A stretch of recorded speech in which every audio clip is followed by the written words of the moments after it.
ಅರ್ಚಕ್ರೆ, ಜೀವ ಜಲ ಅಂತ ಒಂದು ಪ್ರಶ್ನೆ ಬರುತ್ತೆ. ಹೌದು. ಅದ್ ನೀವು ಪ್ರಕೃತಿಗೆ ಪ್ರಶ್ನೆ ಮಾಡಿದ ಅಥವಾ ಪ್ರಕೃತಿನೇ ನಿಮ್ಗೆ ಪ್ರಶ್ನೆ ಮಾಡಿದ? ಪ್ರಶ್ನೆ ಚೆನ್ನಾಗಿದೆ ಸರ್. ಇದು ಆಕ್ಚುಲಿ ಪ್ರಕೃತಿನೇ ದೇವರಲ್ವಾ. ಕಾಡಲ್ಲಿ ದಿನಗಳ ಕಳೆಯ ಸಮಯದಲ್ಲಿ ಪ್ರಕೃತಿ ರೂಪದಲ್ಲೇ ಸಾಕ್ಷಾತ್ ಶಿವ ದೊರೆಯ ಮನೆಗೆ ಆಗಮನ ಮಾಡಿರ್ತಾನೆ.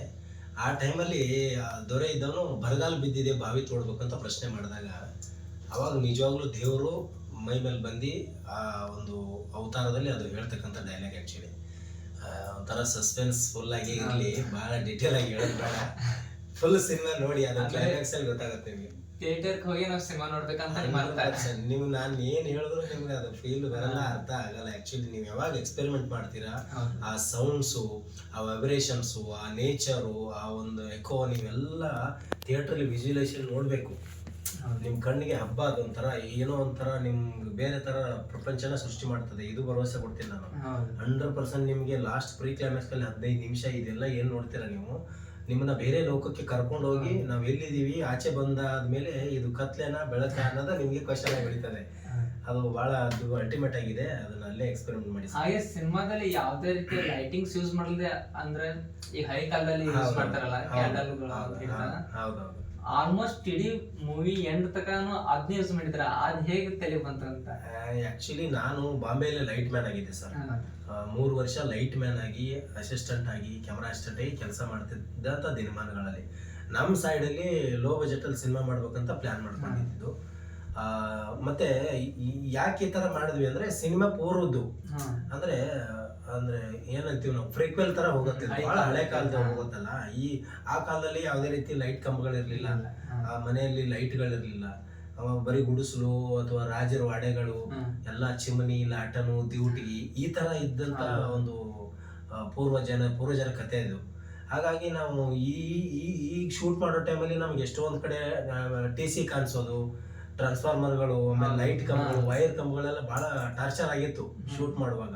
ಅದನ್ನೆಲ್ಲ ನಾವು VFX ಅಲ್ಲಿ ನೀಟಾಗಿ ತೆಗೆದು ಕ್ಲೀನ್ ಮಾಡಿ ಪ್ರಾಪರ್ ಏನು 1818ರ ಕಾಲದಲ್ಲಿ ಏನು ನಡೀತು ಅನ್ನೋದನ್ನ ಅಚ್ಚುಕಟ್ಟಾಗಿ ಒಂದು ಸ್ಟ್ಯಾಂಡರ್ಡ್ ಕ್ವಾಲಿಟಿ ಸಿನಿಮಾ ಅಂತೀವಲ್ಲ, ಆ ಥರನ ತೋರಿಸಿದ್ದೀವಿ. ಈ ಐಡಿಯಾ ಬರೋದಕ್ಕೆ ಕಾರಣ, ಲೈಟ್ ಮ್ಯಾನ್ ಕೆಲಸ ಮಾಡುವಾಗ ಒಂದು ನನಗೆ ನಾಲೆಜ್ ಇತ್ತು. ಈಗಿರೋ ಲೈಟ್ನ ಯೂಸ್ ಮಾಡಿದ್ರೆ ಇದು ಪಕ್ಕ ಲೈಟ್ ಅಲ್ಲ, ಸುಮ್ಮನೆ ಯಾವುದೋ 108 ಬಾರ್ ಲೈಟ್ ಹಾಕ್ತೀವಿ, ಬೇಬಿ ಲೈಟ್ ಹಾಕ್ತೀವಿ, ಟೆನ್ಸು ಅದು ಇದು ಅಂತೆಲ್ಲ ಹಾಕ್ತೀವಿ. ಎಷ್ಟು ಹಾಕಿದ್ರು ಕೂಡ ಮತ್ತೆ ಅದಕ್ಕೆ ಕವರ್ ಹಾಕಿ, ಬ್ಲ್ಯಾಕ್ ಹಾಕಿ, ಕಟ್ಟಿಂಗ್ ಹಾಕಿ, ಮತ್ತೆ ಎಷ್ಟು ಬೇಕು ಅಷ್ಟೇ ತಗೋತೀವಿ. ಹೀಗಿರ್ಬೇಕಾದ್ರೆ ನಾನು ಫುಲ್ಲು ನ್ಯಾಚುರಲ್ ಲೈಟಲ್ಲಿ ತೆಗಿಬೇಕು.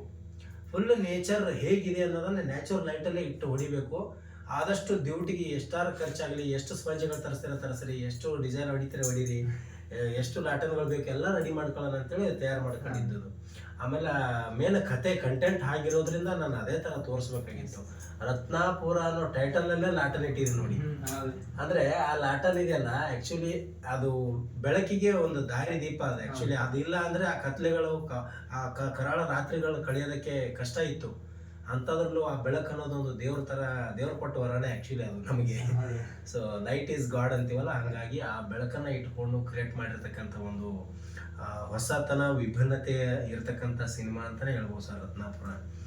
ಅದೊಂಥರ ನಮಗೆ ಲೈಟ್ ಮ್ಯಾನ್ ಆಗಿದ್ದಾಗ ಹೊಳೆದಿರ್ತಕ್ಕಂಥ ಐಡಿಯಾ ಅದು. ಈಗ ಒಂದು ಸಿನಿಮಾ ಅಂದ್ರೆ ಸಿನಿಮಾ ಡೈರೆಕ್ಟರ್ ಅಂತ ಇರ್ತಾರಲ್ಲ ಸರ್ ನಿಮ್ಮ, ಹೌದು.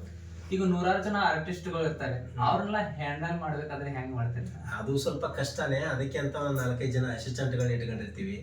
ಆಮೇಲೆ ನಮ್ಮ ಟೆಕ್ನಿಷಿಯನ್ ಡಿಪಾರ್ಟ್ಮೆಂಟ್ ಎಲ್ಲ ಇರ್ತವೆ, ನಮ್ಮ ಸುತ್ತಮುತ್ತ ಹುಡುಗರೆಲ್ಲ ಇರ್ತಾರೆ. ಕೆಲವೊಬ್ಬರಿಗೆ ಜೂನಿಯರ್ ಆರ್ಟಿಸ್ಟ್ಗಳಿಗೆ ಜೂನಿಯರ್ ನೋಡ್ಕೊಳಕ್ ಒಬ್ಬ ಇರ್ತಾನೆ, ಕಂಟಿನ್ಯೂಟಿ ನೋಡ್ಕೊಳಕ್ ಒಬ್ಬ ಇರ್ತಾರೆ. ನಾವು ಮೇನ್ ಕಲಾವಿದರಿಗೆ ಏನು ಮಾಡಿಸ್ಬೇಕು ಅಂತ ನಾವೆಲ್ಲ ರೆಡಿ ಮಾಡಿಟ್ಟು ಎಲ್ಲ ಪ್ರಿಪ್ರೇಷನ್ ಆಗಿ ಪ್ರಾಕ್ಟೀಸ್ ಮಾಡಿ ತಯಾರಾಗಿ ಸ್ಪಾಟಿಗೆ ಹೋಗಿರೋದು. ವಿಷಯ